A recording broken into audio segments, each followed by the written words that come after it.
नमस्कार दोस्तों, सर जी क्लासेस में आपका स्वागत है। तो इस वीडियो में हम लोग जून 2021 के सबसे मोस्ट इम्पॉर्टेंट करंट अफेयर्स को हम लोग देखेंगे। और देखिए, इसके पहले भी जो है हमने जितने भी प्रीवियस मंथ है आपके, तो उनका भी हमने इम्पोर्टेंट करंट अफेयर्स का वीडियो बना दिया है। तो आप लोग उसको भी देख सकते हैं। आप लोगों को जो है लिंक मिल जाएगा इसका डिस्क्रिप्शन बॉक्स में। तो हमने देखिए जनवरी 2020 से स्टार्ट किया हुआ है। तो जो लोग भी तैयारी कर रहे हैं आने वाले एग्जामिनेशन के लिए, तो आप लोग एटलीस्ट 1 ईयर का प्रीवियस आप लोग पूरा करंट अफेयर तैयार करके जाइए एग्जामिनेशन के लिए। तो ये जो है आपका इम्पोर्टेंट है, आप लोग उसको जरूर करके जाना। लिंक इसका डिस्क्रिप्शन बॉक्स में दिया हुआ है और साथ में अपडेटेड पीडीएफ भी आपको मिल जाएगा जून 2021 तक के पूरा करंट अफेयर इंक्लूड करते हुए। तो इसका भी जो है लिंक हम आपको डिस्क्रिप्शन बॉक्स में प्रोवाइड आपको हम करा देंगे वहाँ पे। तो आप लोग जो है करंट अफेयर का तैयारी हमारे वीडियो से और पीडीएफ से आप लोग अच्छे तरीके से कर सकते हैं। तो चलिए स्टार्ट करते हैं हम लोग जून 2021 के सबसे मोस्ट इम्पोर्टेंट करंट अफेयर्स का। तो देखिए यहाँ पे जो है आपका पहला क्वेश्चन है कि इसरो मानव अंतरिक्ष यान कार्यक्रम जो कि गगनयान मिशन जो है आपका, तो इसके हिस्से के रूप में दिसंबर 2021 में जो है पहला मानव रहित मिशन लॉन्च करेगा। तो मिशन के लिए जो निम्नलिखित में से किस लॉन्चर को चुना गया है? तो देखिए, इसरो के द्वारा जो है अब जानते हैं कि जो मिशन गगनयान ये जो है लॉन्च किया गया हुआ है। और इसका देखिए जो पहला मतलब जो रहेगा इसमें दिसंबर 2021 में इसका जो है पहला मानव रहित मिशन जो है ये लॉन्च किया जाएगा इसका। और इसमें जो लॉन्चर है तो वो है आपका GSLV मार्क 3। तो ये काफ़ी इंपॉर्टेंट क्वेश्चन है आपका। तो इसमें देखिए जो हेवी लिफ्टर जो लॉन्चर रहेंगे आपका GSLV मार्क 3, तो इसको जो है चुना गया हुआ है। और गगनयान मिशन जो है आप जानते हैं कि इसका उद्देश्य है कि जैसे ये जो है इसमें एक भारतीय प्रत्यक्षण यान पे मनुष्य को जो है पृथ्वी के जो निचले जो ऑर्बिट है उसमें उनको भेजना है वहाँ पे, और उनको जो है सुरक्षित रूप से पृथ्वी पर वापस भी लाने का। तो ये जो है एक कार्यक्रम है जो कि लॉन्च किया गया है गगनयान मिशन इसरो के द्वारा। तो ये आपका काफ़ी इंपॉर्टेंट है। गगन मिशन यानी किससे रिलेटेड है आपका? तो ये एक इम्पोर्टेंट है आपका जो कि एक human space space flight programme है जो कि लॉन्च किया गया है आपका इसरो के द्वारा। और ये कब किया जाएगा इसका? तो ये देखिए दिसंबर 2021 में किए जाएंगे। ये टारगेट रखा गया, मतलब डेट रखा गया एस्टिमेटेड इसका। फिर नेक्स्ट देखिए कि निम्नलिखित में से किसे हॉकी इंडिया द्वारा 2021 के राजीव गांधी खेल रत्न पुरस्कार के लिए नामित किया गया है? तो देखिए भारत के जो अनुभवी जो गोलकीपर है, दैट इज इनका नाम है PR श्रीजेश, और साथ में जो पूर्व महिला टीम खिलाड़ी के जो दीपिका है। तो इनको देखिए इन दोनों को जो है हॉकी इंडिया के द्वारा 2021 के जो राजीव गांधी खेल रत्न पुरस्कार है तो उसके लिए जो है इनको नामित किया गया हुआ है। तो इस तरीके से आपको यहाँ पे एक और दो, यहाँ पे आपका दोनों हो जाएगा। तो ऑप्शन डी राइट आंसर। फिर नेक्स्ट देखिए कि निम्नलिखित में से कौन 2022 में चालू होने वाला पहला भारतीय स्वदेशी विमान वाहक होगा, यानी कि जो इंडिजिनस एयरक्राफ्ट कैरियर होगा? तो देखिए जो इंडिया का पहला जो इंडिजिनस एयरक्राफ्ट कैरियर है जो कि इसे 2022 में कमीशन किया जाएगा, तो इसका देखिए जो नाम आपका है वह है INS विक्रांत। तो ये भी काफ़ी इंपॉर्टेंट है, आप लोग याद रख लेना है इसका। और ये पूरे तरीके से इंडिजिनसली बिल्ड है एयरक्राफ्ट कैरियर है इंडिया का। और इसके जो है स्टार्ट मतलब कब किया जाए, चालू कब किए जाएंगे इसके, तो 2022 में किए जाएंगे INS विक्रांत को। नेक्स्ट देखिए कि भारत को हराकर कौन सा देश जो है ICC विश्व test championship ICC test championship जब ये ऑर्गेनाइज किए गए थे तो उसको जो है इसका खिताब इसने जीतकर जो इतिहास रच दिया है। तो देखिए इसका राइट आंसर है न्यूजीलैंड है, जो कि सभी लोग जानते भी होंगे। तो देखिए जो ICC जो टेस्ट चैंपियनशिप है आपका, जो कि इंग्लैंड में किया गया था इसका आयोजन, तो इसमें देखिए न्यूजीलैंड जो है इंडिया को हराकर इसने इतिहास रच दिया है। और ये पहली बार है कि जैसे इन्होंने कोई भी ICC के जो टूर्नामेंट होते हैं तो उसमें से जो है इन्होंने ये जो है जीता हुआ है। इसके पहले भी देखिए इन्होंने जो है ODI जो हुआ था वनडे इंटरनेशनल, तो उसमें फाइनल में गए थे लेकिन वहाँ पे इंग्लैंड से हार गए थे। लेकिन जो है अपने इतिहास में ये पहली बार है कि न्यूजीलैंड जो है किसी भी ICC के जो चैंपियनशिप जो होते हैं तो उसमें इन्होंने ये पहला खिताब है जो इन्होंने जीता हुआ है। तो इसके चलते ये इनका एक इतिहास भी बन गया है यहाँ पर। तो ये काफ़ी इंपॉर्टेंट है, आपको लगभग क्वेश्चन देखने को मिलेंगे एग्जाम में। फिर नेक्स्ट देखिए कि जनवरी 2021 को लागू होने वाले संशोधनों के बाद कौन सा देश जो है अंतर्राष्ट्रीय सौर गठबंधन फ्रेमवर्क समझौते की पुष्टि करने वाला पहला देश बन गया है? तो देखिए डेनमार्क जो है ये पुष्टि करने वाला जो है पहला देश बन गया है। देखिए इसका जो है हाल ही में संशोधन किए गए थे जो अंतर्राष्ट्रीय सौर संगठन आपका है, तो इसमें देखिए बहुत सारे जो देश है मतलब इसके हिस्से हैं, और पहले जैसे ये इस तरीके से बनाया गया था कि जो भी देश जहाँ पे मतलब सूर्य जो है, सूर्य की रोशनी बहुत ज़्यादा दिनों तक रहती है वहाँ पे, तो वही सारे सदस्य इसके बन सकते हैं। लेकिन इसमें कुछ संशोधन किए गए थे और इसको हटा के जो है ये भी कर दिया गया था कि यहाँ पे ये जरूरी नहीं है कि जहाँ पे मतलब कि सूर्य जो है वो सबसे ज़्यादा रहते हैं तो वही देश बन सकते हैं इसके हिस्सा। इसको जो है संशोधन करके और भी देशों को शामिल करने की बात कही गई थी। तो इस समझौते के बाद मतलब ये जो संशोधन किया गया था इसके बाद से जो है अब पहला देश जो बना था मतलब इसको पुष्टि करने वाला बना हुआ है आपका, तो वह है डेनमार्क है। तो ये इम्पोर्टेंट है, आप लोग इसको भी याद कर लेना। और देखिए जो आईएसए है ये भारत द्वारा एक शुरू किया गया था, जो कि इसमें से बहुत सारे देश इसके ऑलरेडी इसके सदस्य हैं। नेक्स्ट देखिए कि कर्नम मल्लेश्वरी को निम्नलिखित में से किसकी प्रथम कुलपति के रूप में नियुक्त किया गया है। तो देखिए हाल ही में जो है दिल्ली सरकार ने ओलंपिक में जो पदक विजेता है कर्नम मल्लेश्वरी, तो इनको जो है दिल्ली स्पोर्ट्स यूनिवर्सिटी का इनको वाइस चांसलर बनाया है। और देखिए जो मल्लेश्वरी है तो इन्होंने ओलंपिक पदक जीतने वाले ये पहले ऐसे भारतीय महिला थी। तो इस तरीके से ये जो है इनका नाम तो काफ़ी तो है ही, लेकिन इनको देखिए अभी दिल्ली सरकार ने जो दिल्ली का स्पोर्ट्स यूनिवर्सिटी है तो उसका इन्होंने जो है वाइस चांसलर बनाया, यानी कि जो है कुलपति बनाया हुआ है। तो ये भी इम्पोर्टेंट है आपका।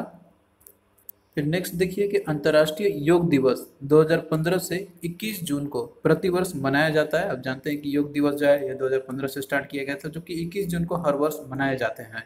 तो अंतर्राष्ट्रीय योग दिवस 2021 जो इस बार मनाया गया था, तो इसकी विषय वस्तु क्या है। तो देखिए जो अंतर्राष्ट्रीय योग दिवस है तो ये देखिए 2015 में इसकी शुरुआत की गई थी, जो कि 21 जून को हर वर्ष ये मनाया जाता है। और देखिए 21 जून को हम लोग जैसे मनाते हैं अंतर्राष्ट्रीय योग दिवस, तो उस दिन जो है एक थीम भी रखा जाता है। तो वो थीम जो है आपका 2021 का रखा गया है, योगा फॉर वेल बीइंग। तो ये आपका काफ़ी इंपॉर्टेंट है, थीम एक्चुअली एग्जाम में आपसे पूछे ही जाते हैं। तो यहाँ पे जैसे आपका 21 जून को जो है हम लोग अंतर्राष्ट्रीय योग दिवस मनाते तो हैं ही, लेकिन थीम भी साथ में एक रखा जाता है। तो इस बार का थीम आपका है योगा फॉर वेल बीइंग। तो ये काफ़ी इंपॉर्टेंट है, आप लोग इसको जरूर याद रख लेना। फिर अगला देखिए कि कनाडा के सर्वोच्च न्यायालय में नामांकित होने वाले पहले अश्वेत व्यक्ति कौन बन गए हैं। तो देखिए जो भारतीय मूल के जो न्यायमूर्ति है न्यायमूर्ति महमूद जमाल, तो इनको देखिए जो है जो कनाडा का जो सर्वोच्च न्यायालय है तो उसमें जो नामांकित होने वाला है ये पहले ऐसे अश्वेत व्यक्ति ये बन गए हैं।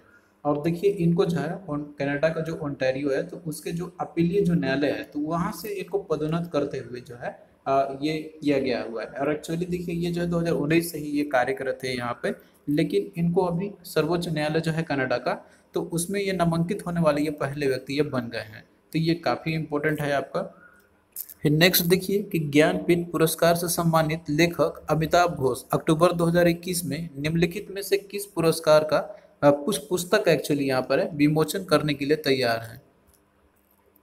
तो देखिए जो ज्ञानपीठ पुरस्कार से सम्मानित जो लेखक है अमिताभ घोष, जो कि ये काफ़ी इंपॉर्टेंट ये नॉवेल ऑलरेडी लिख चुके हैं, तो इनका देखिए एक पुस्तक है जो कि ये अक्टूबर में विमोचन इनका किया जाएगा।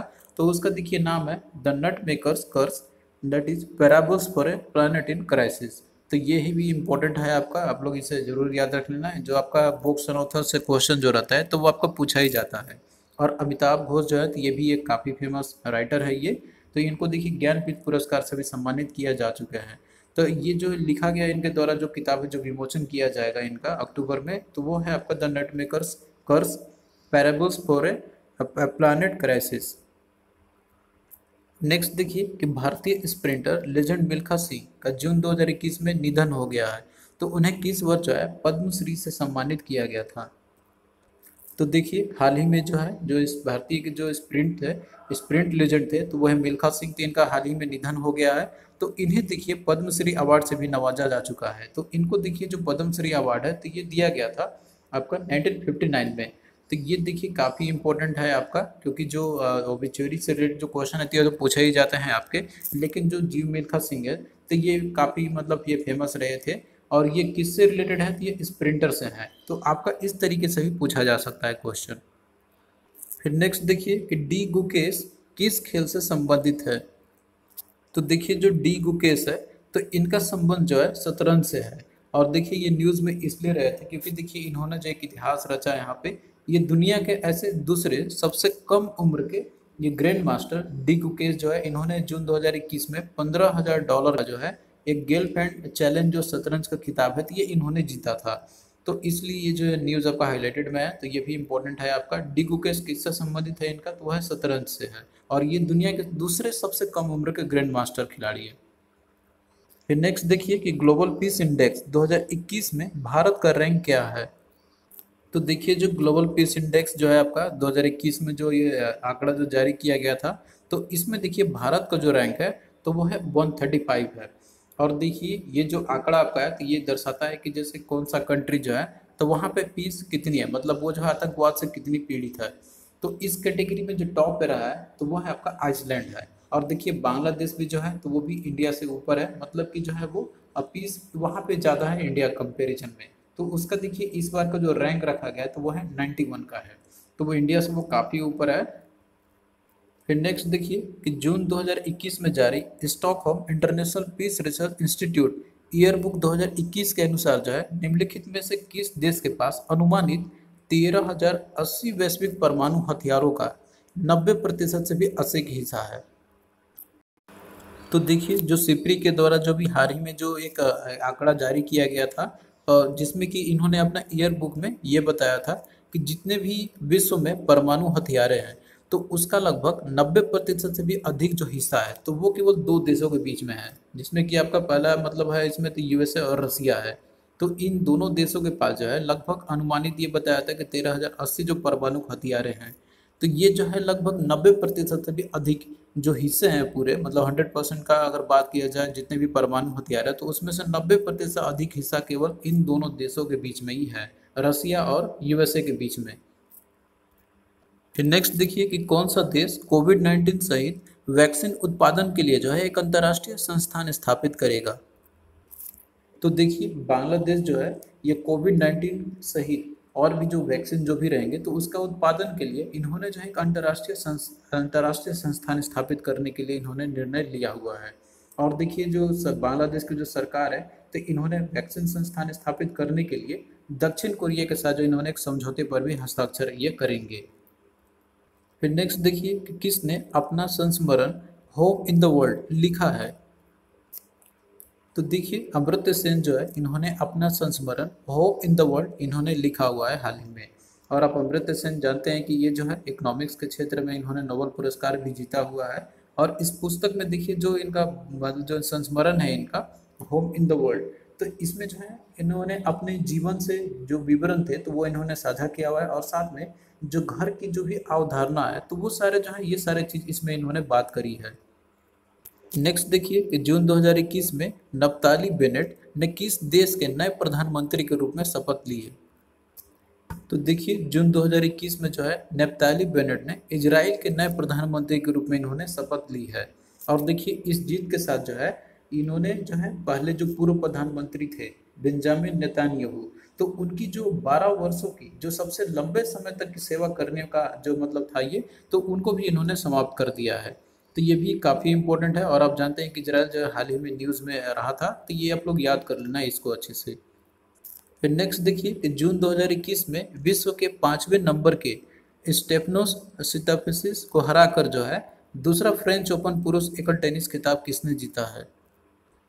तो देखिए हाल ही में जो फ्रेंच ओपन टूर्नामेंट जो ऑर्गेनाइज किए गए थे आपके 2021 के, तो ये जो है आपका जैसे ग्रैंड स्लैम में 4 खिताब जो होते हैं आपके, तो फ्रेंच ओपन जो आपका उसी का एक हिस्सा है। तो इसमें देखिए जो पुरुष का जो एकल है, मतलब जो पुरुष में जो सिंगल्स में जो खिताब जो है आपका, तो ये जीता है नोवाक जोकोविक ने। तो ये भी इम्पोर्टेंट है आपका।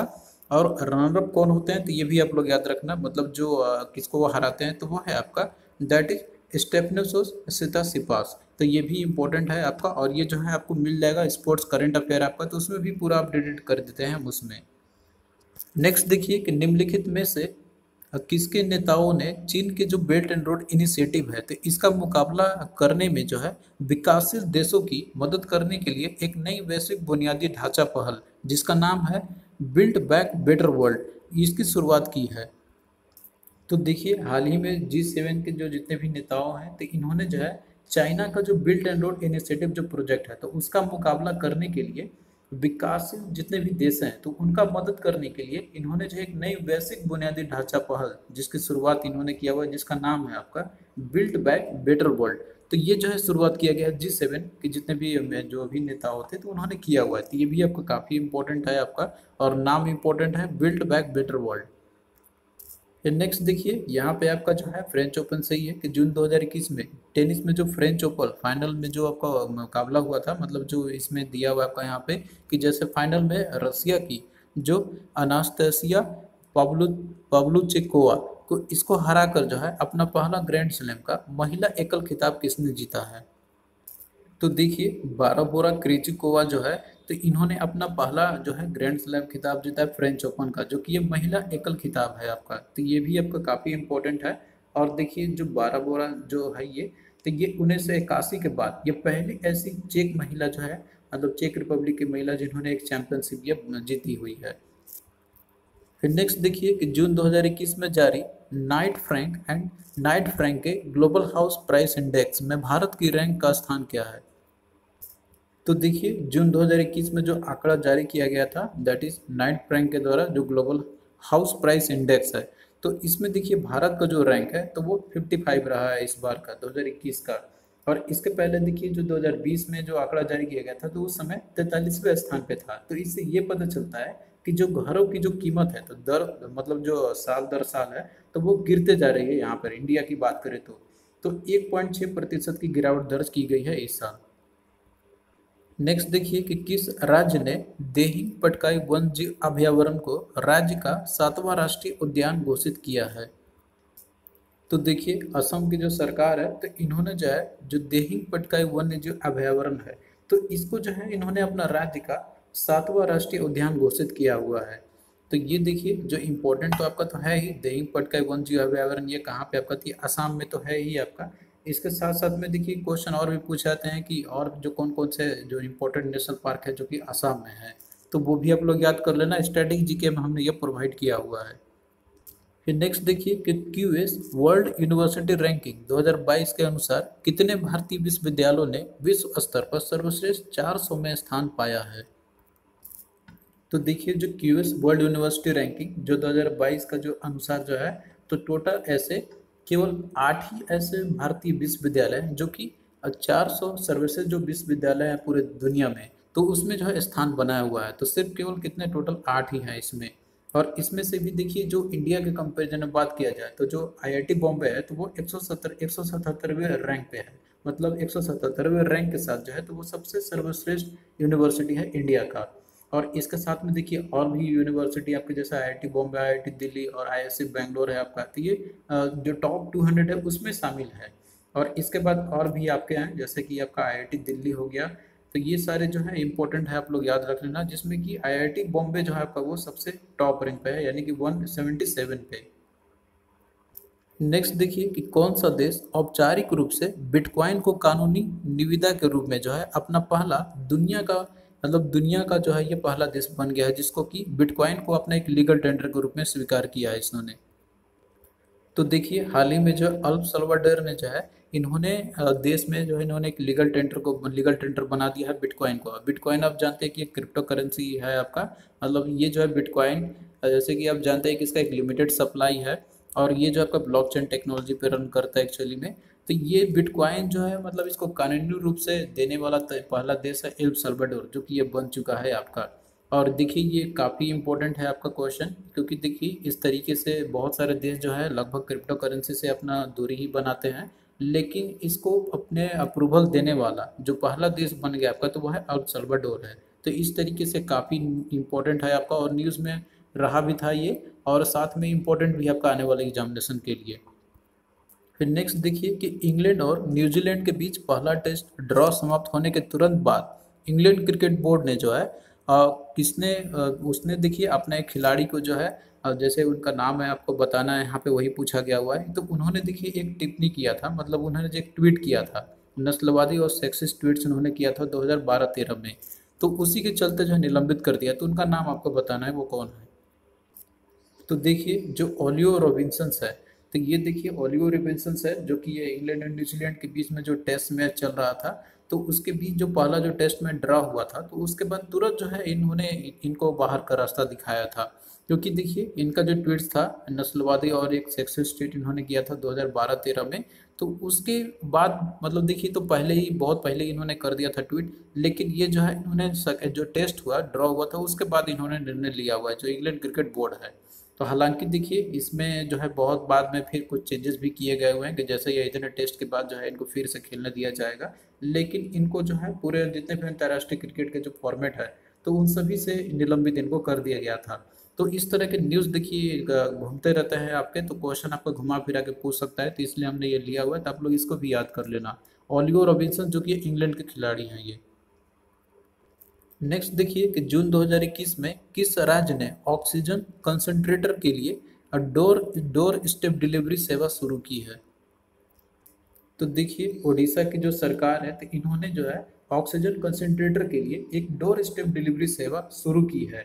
और देखिए जो कोविड-19 की जो वर्तमान और साथ में जो भविष्य की जो भी लहरें जो होंगे तो इसके खिलाफ राज्य की तैयारी को और ये मजबूत करेगा, जो इन्होंने ये स्टेप उठाया हुआ है डोर टू डोर, जो कि इन्होंने स्टार्ट किया हुआ है डोर स्टेप डिलीवरी सिस्टम का।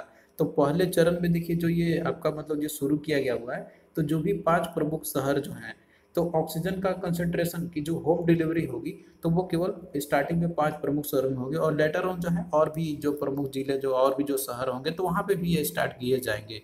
तो इस तरीके से जो आपका है ऑक्सीजन कंसंट्रेटर का डोर स्टेप डिलीवरी सेवा शुरू करने वाला कौन सा राज्य है, तो वो आपका उड़ीसा है। फिर नेक्स्ट देखिए कि विश्व पर्यावरण दिवस के अवसर पर किस राज्य के मुख्यमंत्री ने घोषणा की है कि रायमोना को राज्य का जो मौजूदा राष्ट्रीय उद्यानों में इनको जोड़ा जाएगा। तो देखिए जो विश्व पर्यावरण दिवस जो है आपका जो कि 5 जून को मनाया जाता है, तो इस दिन जो था आपका इसका अवसर पे असम के जो मुख्यमंत्री थे हेमंता बिस्वा शर्मा, तो इन्होंने देखिए घोषणा किया था कि जो वहाँ राज्य का जो रायमोना है तो उसको जो है असम के मौजूदा राष्ट्रीय उद्यान में भी जो है इनको जोड़ दिया जाएगा। तो ये देखिए कहाँ पे आपका है, तो ये असम में है, तो ये भी इम्पोर्टेंट है आपका, तो आप लोग इसे याद कर लेना। फिर नेक्स्ट देखिए कि जून 2021 में संयुक्त राष्ट्र ने निम्नलिखित में से किस देश के लिए महासभा के मतदान अधिकार को जो है निलंबित कर दिया था।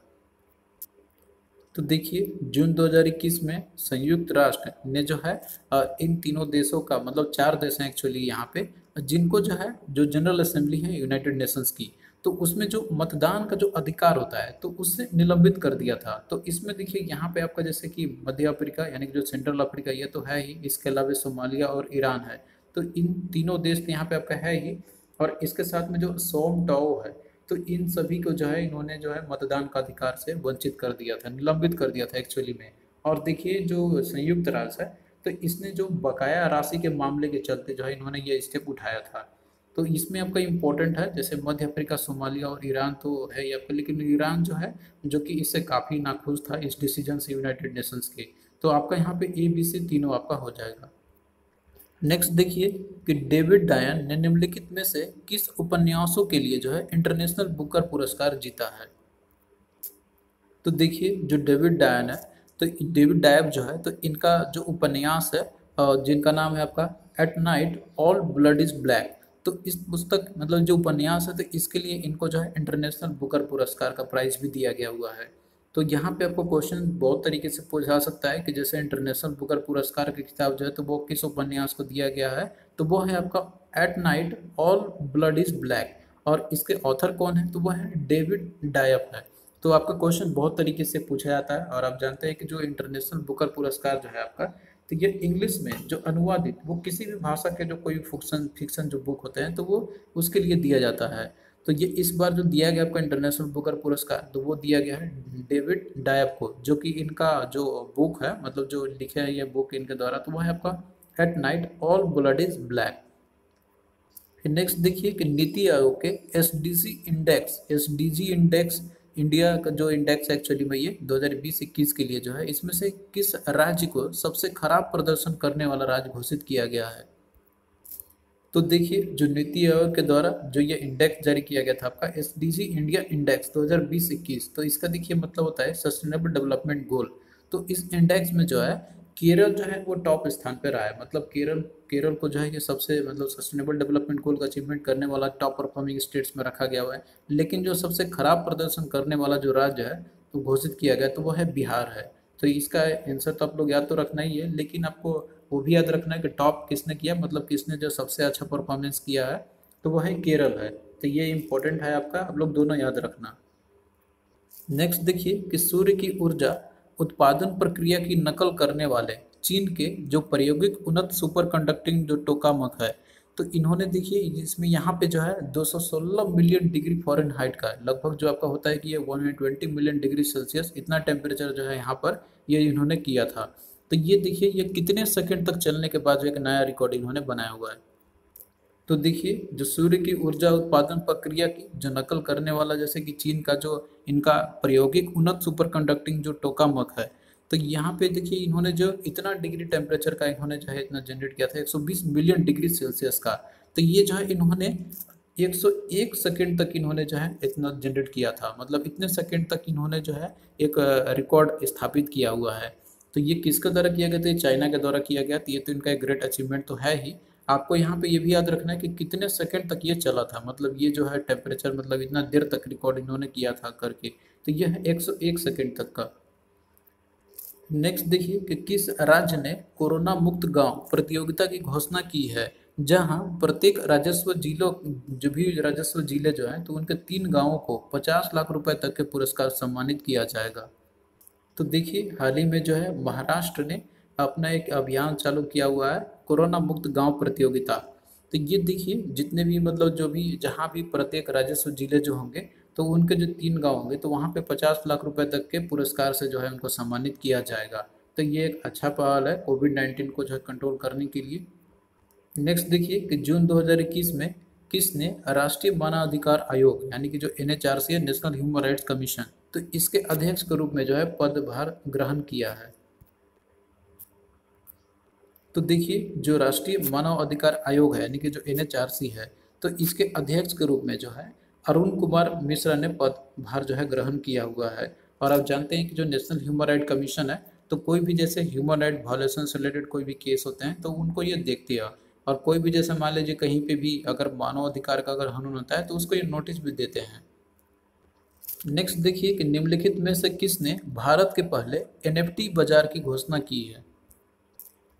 तो देखिए जो वजीर एक्स है, आप जानते हैं कि वजीर एक्स जो इंडिया का लीडिंग क्रिप्टो करेंसी एक्सचेंज है, तो इसने देखिए भारत के पहले NFT बाजार की घोषणा की है। देखिए NFT क्या होता है कि नॉन फंजिबल टोकन्स होते हैं।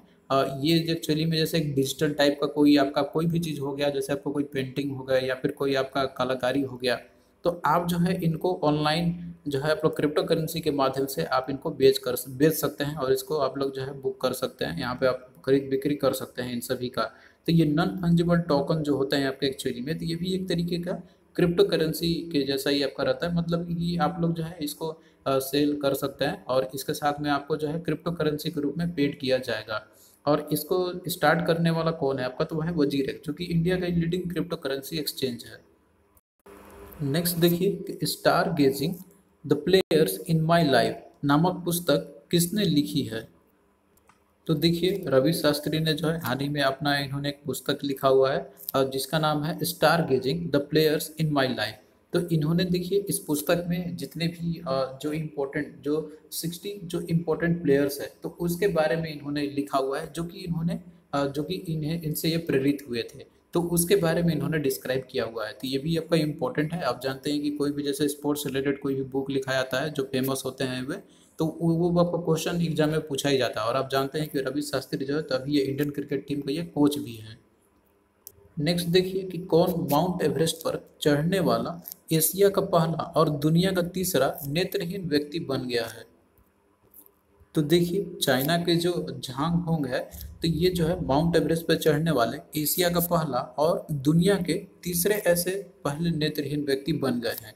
तो ये भी आपका काफ़ी इम्पोर्टेंट है। जैसे कोई भी आपका न्यूज़ रहता है माउंट एवरेस्ट पे, मान लीजिए वो चढ़ने वाले जो रहते हैं फेमस पर्सन, तो वो जो इस तरीके का रिकॉर्ड जो भी रहता है तो आपसे पूछे ही जाते हैं। तो ये भी आप लोग याद रख लेना। और देखिए जो झांग हो गए तो ये कहाँ के? तो ये चाइना के हैं। तो थैंक यू दोस्तों, आपको कैसा लगा ये करंट अफेयर्स, तो आप लोग कमेंट करके ज़रूर बताना। और देखिए हम आपको इसी तरीके से जो है बाकी जितने भी आने वाले मंथ्स आपके रहेंगे तो उन सभी का जो है आपको हम प्रोवाइड करते रहेंगे। तो चलिए फिर मिलते हैं नेक्स्ट वीडियो में, तब तक के लिए बाय।